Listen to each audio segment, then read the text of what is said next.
តថ្ងៃហ្នឹងនិយាយអំពីការបកត្រេនហ្នឹងហើយទិញរដងទៅទិញត្រេនរដងអត់ដែរចេះបានថតអ្នកលក់ទេ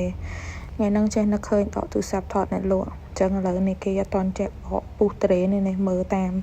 វីដេអូហ្នឹងទៅចំណេញបានច្រើនគឺថាគេបកមិនអីមិនសំបីខ្ញុំនេះក៏មិនចេះបកដែរវាបកចុះបកឡើងបែកវល់ពេញហ្នឹងអញ្ចឹងឃើញអ្នកលក់គេជំនាញណាគេបកឲ្យមើលគេអត់ពាក់ស្រោមដៃកុំឲ្យមុតដៃឲ្យពាក់ណាគេពាក់តាស្រោមដៃថងសម្រាប់យកសាច់ឲ្យយើងអញ្ចឹងណាហ្នឹងហើយត្បូងគេពុះឲ្យគេជ្រៀកមិនហ្នឹងហើយមើលតាមហ្នឹងទៅអ្នកណាមិនតន់ចេះបកតែយើងអត់ចេះឆូតសាច់ហ្នឹងគឺថាវាជាប់វា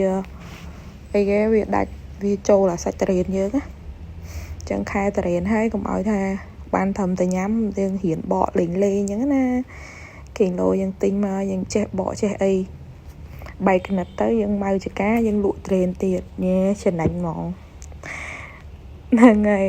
ឃើញតំណងពេលជាងស្កាត់មនុស្សទៅក៏ថតគាត់បកត្រេនឲ្យចែកម្លែកឲ្យអ្នកនរគ្នាមើ